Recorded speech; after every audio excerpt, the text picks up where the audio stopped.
C'est pas que de la tristesse non plus, l'UCC. Faut pas voir que le côté négatif des troubles cognitifs. Il y a aussi des positifs dans tout ça. Une personne qui a des troubles, c'est une personne qui a envie de nous dire des choses. Il faut juste prendre le temps de l'écouter. Bienvenue dans C'est l'heure de faire connaissance, le podcast du groupement hospitalier du territoire comaritime. Chaque mois, vous découvrirez nos professionnels, leur métier, leur mission ou encore des intervenants, des étudiants, des bénévoles, des patients, des résidents au travers de différents témoignages. Pour ce 16e épisode, je suis allée à la rencontre de nos collègues de l'UCC, l'unité cognitivo-comportementale. Merci à Claire, ergothérapeute, Laurie et Élodie, aides-soignantes, et Cynthia, psychologue clinicienne, pour leur témoignage et leur confiance. Bonjour, je m'appelle Claire, je suis ergothérapeute au sein du plateau technique de gériatrie, donc j'interviens sur l'unité cognitivo-comportementale, l'UCC, le SSR gériatrique et la médecine gériatrique. Alors ergo en grec ça veut dire activité, travail, du coup c'est la thérapie par l'activité, ça permet de mettre les patients en situation, donc activité c'est au sens large, ça peut être une activité motrice, une activité cognitive, de la cuisine, tout type d'activité pour lui permettre de progresser et de redevenir autonome dans les activités de la vie quotidienne notamment.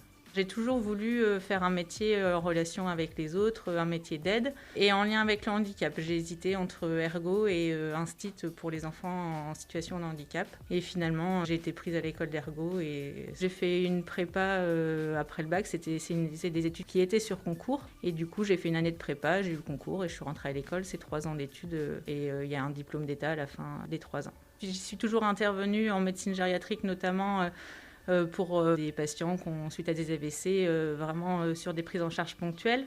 Et là, depuis septembre, j'ai pris mon poste sur le plateau de gériatrie. C'était une occasion de varier un petit peu ce que je faisais depuis 15 ans et de changer de poste et de voir un autre service et un autre fonctionnement.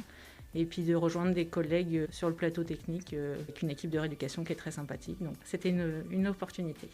Il y a le côté SSR gériatrique où je fais ce que je faisais sur le SSR polyvalent et neurolocomoteur. Les patients sont un peu plus âgés, mais ça ressemble essentiellement à ce que j'ai toujours pu faire. Et puis le côté UCC, là, qui change totalement de mes habitudes, où je prends mes marques progressivement depuis mon arrivée en septembre. C'est souvent des entrées directes parce qu'il y a un maintien à domicile difficile, des situations de violence avec les aidants notamment, soit des patients qui viennent des services, des patients qui déambulaient un petit peu, qui étaient difficiles à gérer dans leur service. Et là, c'est une unité fermée, donc le patient, c'est une unité sécurisée.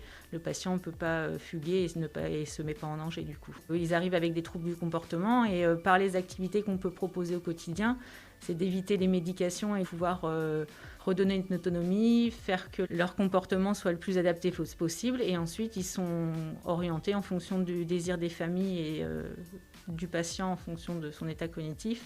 Donc soit ils retournent chez eux, soit ils sont accueillis dans des EHPAD ou des EHPAD sécurisés en fonction de si les troubles du comportement persistent ou pas. Du coup, là aussi, on est toujours dans la recherche d'autonomie pour le patient. Je vais utiliser les capacités restantes du patient, donc faire un bilan en fonction de leurs capacités et puis les stimuler. Alors là aussi, essentiellement sur les activités de vie quotidienne, on va faire des choses qui peuvent paraître simples, mais mettre le couvert, faire du calcul simple. Quand on fait un gâteau, peser, calculer, soustraire, des choses que les patients ont l'habitude de faire pour les remettre en situation qu'ils connaissaient. Et puis ça peut être des activités plus stimulantes, des groupes cognitifs avec la psychologue ou avec moi ou avec les aides-soignantes du service. On fait 2 fois dans la semaine des groupes prévention des chutes avec mon collègue professeur en activité physique adaptée. C'est des choses que j'avais jamais fait, des prises en charge en groupe avec une nouvelle équipe. C'est un challenge en effet. Je m'appelle Laurie, je suis aide-soignante et assistante en soins en gérontologie. Donc c'est une spécificité développée sur tout ce qui est Alzheimer et maladies apparentées en fait. J'ai fait 1 an les urgences, j'ai fait 10 ans en long séjour 2 au château. Et je suis redescendue au SSR, ça fait 8 ans et 3 ans que j'ai intégré l'UCC dès l'ouverture en fait. Au départ, en fait toute l'équipe devait tourner. Et au fur et à mesure, Le fait de ne plus réveiller les gens le matin, de prendre leur temps, de pouvoir discuter avec eux, du coup, j'ai trouvé ma voie, quoi, en gros. On est tout le temps avec les gens, donc on les connaît super bien. Quand ils ne vont pas bien ou quoi, tout de suite on le sait, on le ressent, quoi. Donc c'est plus facile. La prise en charge, je dirais, est plus facile. Ils savent nous le rendre, hein, les sourires. Voilà, c'est le Covid, mais sinon c'est fais-moi un petit bisou, un petit câlin. En fait, ils connaissent quasiment pas nos prénoms, mais à la voix, ils savent que c'est nous. Ils nous reconnaissent. Ah, t'étais là hier. Ou... En fait, ils nous intègrent dans leur famille, quelque part. C'est ça, quoi. C'est un lien qu'on a et qu'on ne retrouve pas dans un autre service de l'hôpital, forcément, parce que on est beaucoup moins avec eux, quoi. Que nous, là, on est toute la journée avec eux, en fait. Et puis voilà, il y a des gens qu'on garde très, très longtemps aussi. Faute de place dans les EHPAD. Ou voilà, après... Parfois, c'est lourd. Quand ils sont angoissés et tout ça, parfois on y arrive, on arrive à les faire redescendre en parlant, mais voilà, ça il faut avoir le temps. Dans un service, on n'a pas forcément le temps. Rien que de s'asseoir à côté d'eux. Ah c'est gentil, tu parles avec moi. Rien que ça. Là, on est plus dans le relationnel. C'est beaucoup. Il n'y a pas que le soin, je dirais. Et ça fait même partie d'un soin, quelque part, quand on arrive à désamorcer la chose. Ou des gens qui arrivaient et qu'on n'arrivait à rien faire. Et qu'au fil du temps qu'on les a, ils commencent, ils nous aident à mettre la table, ou de fait, de voir les autres faire aussi. Ils se disent, on est tous ensemble, moi aussi, il faut que je mette la main à la pâte. On est content de nous. On se dit, j'ai bien travaillé. Non, c'est la reconnaissance aussi de l'autre côté. Parce que il dit, heureusement que t'es là, ou heureusement qu'on t'a. Et là, encore plus, je dirais, pendant le Covid, pour le coup. Il n'y a plus de visite, il n'y a plus la relation... Pour eux, par contre, c'est plus compliqué. Donc, quelque part, on est le lien qui leur manque. Il y a des gens qu'il faut qu'on répète très souvent la même chose. Donc, au bout de 10 heures, on commence nous aussi à fatiguer. Il faut être patient. C'est une des règles. Hein. Je me verrais plus faire des toilettes ou les réveiller à 6h30 du matin parce que on n'a pas le choix. Il faut qu'on commence par un. Et puis, j'ai plus la même vision de la personne âgée. Ce que j'apporte là, j'aimerais... en gros, il faudrait qu'il n'y ait plus de maison de retraite, que ce soit que des petites unités comme ça, tout partout. Où les gens, mine de rien, ils sont 3 fois mieux, quoi. On arrive à faire plein de choses avec eux. C'est une autre relation que dans un service, c'est vraiment soignant-soigné, je trouve. On n'a pas la même relation. Nous, on est une petite équipe, en plus du coup, on se complémente aussi. C'est pas moi toute seule, quoi. Je veux dire, on est le service et on est contente de nous. Bon, il n'y a personne qui connaît le SCC. Du coup, comme on est un tout petit service, dans le SSR, c'est pas plus connu que ça, quoi. On n'est pas connu, mais c'est pas dans le péjoratif. On est une bonne équipe. L'équipe bouge beaucoup. On est des gens qui veulent venir nous voir, qui veulent venir travailler à l'UCC. S'ils aiment tout ce qui est relationnel, il y a les soins le matin, tout ça, mais on est vraiment plus dans le relationnel. Aider les gens, vivre avec eux, en gros, c'est ça, quoi. Faire partie un peu de leur famille. Il faut qu'ils viennent à l'UCC. On les accueille volontiers. Bonjour, donc moi c'est Elodie, je suis aide-soignante à l'UCC. Je suis arrivée dans le service en janvier 2020. Le métier d'aide-soignante, c'est un métier que je trouve très enrichissant et varié. Même si les soins sont toujours à peu près les mêmes, ils vont être variés d'un service à l'autre, mais je trouve que dans une carrière d'aide-soignante, on a l'opportunité de pouvoir travailler dans différents services. Donc d'avoir l'approche sur différentes techniques de soins, sur la prise en charge du malade. Auparavant, j'étais au SIAD de l'hôpital. Ce qui m'a fait venir à l'UCC, c'est la prise en charge de la personne âgée avec des troubles cognitifs, avec une différente approche. Avec mes 5 ans de SIAD, j'ai pu rencontrer à domicile des personnes âgées avec des troubles cognitifs, où la prise en charge se résumait aux soins de nursing en fait, à domicile. Ça m'a beaucoup plu. J'avais envie de changer, d'avoir une autre approche aussi du soin et de la prise en charge de la personne. Donc j'ai demandé à travailler à l'UCC. Une opportunité se présentait, il y avait un poste. Voilà.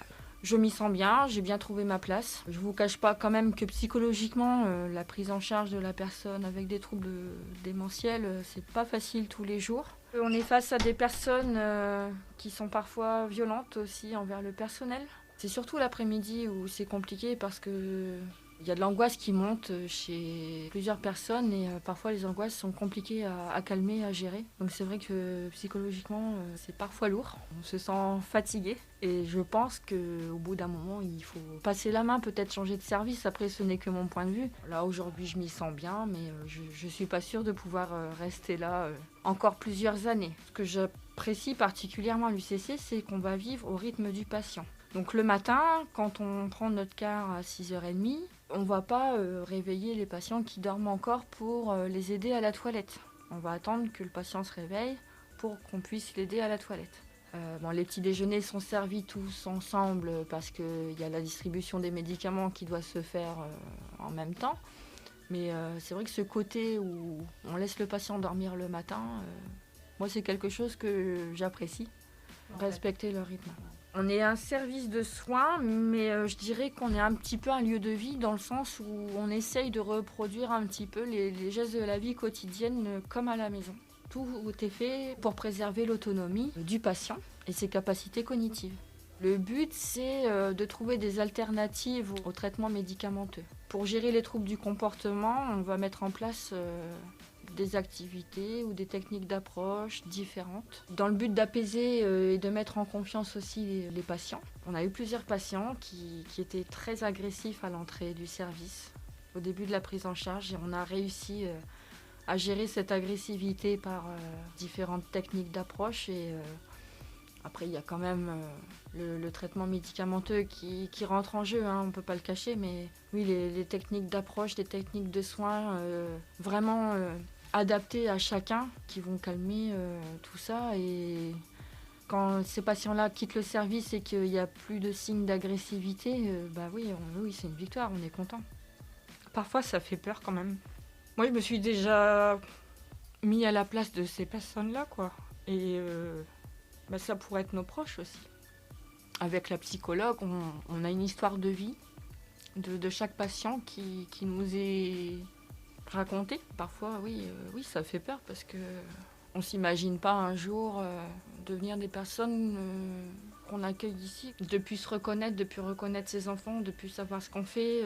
On le sait tous que ça peut nous arriver, mais quand on le vit au quotidien, ça peut être un peu violent quand même par moments. J'essaye de leur apporter quand même un maximum de réconfort au quotidien, de les apaiser, de calmer leurs angoisses, de les rassurer. Je suis fière de ce que je fais.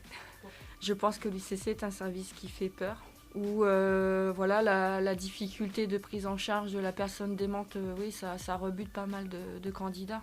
C'est pas donné à tout le monde quand même de travailler avec des personnes démentes. On est du personnel attentif et qualifié et on fait au mieux pour prendre en charge les personnes démentes et le sentiment que j'ai c'est qu'on est une bonne petite équipe qui se soude, qui se soutient et ça c'est vachement important. Bonjour, donc moi je suis Cynthia Fliché, je suis psychologue clinicienne et donc sur l'hôpital de Dieppe sur le service UCC, donc unité cognitivo-comportementale. Et en parallèle du coup de ma pratique ici, je suis sur l'EHPAD de Luneray Albert-Jean. J'ai toujours eu un attrait pour la gériatrie. J'ai commencé par un travail étudiant. J'étais ASH durant mes 5 ans d'études de psychologie.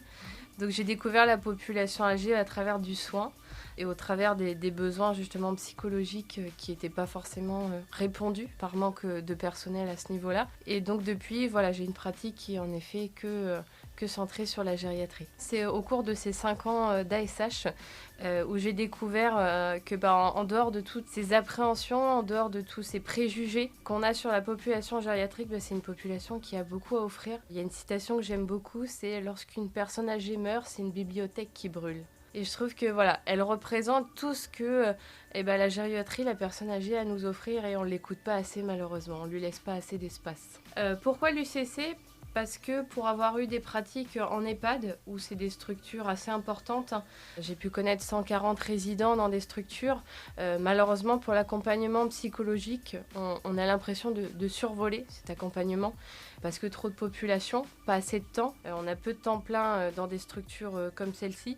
Donc l'UCC, c'est pouvoir permettre un accompagnement plus personnalisé, où on a plus le temps. Le fait d'avoir seulement 10 patients permet de vraiment les connaître, de vraiment leur proposer des choses adaptées, personnalisées, de les accompagner tout le long de leur séjour à l'hôpital et les rediriger au mieux vers des structures ou un retour à domicile quand c'est possible. Sur l'UCC, ça consiste à venir rencontrer les nouveaux patients, les observer dans leur premier temps d'intégration, apprendre un peu leur histoire de vie, ce qu'ils sont en capacité de nous restituer, ce qu'ils ont envie de nous restituer de leur histoire, rentrer en contact avec les familles aussi pour les intégrer du coup durant ce séjour.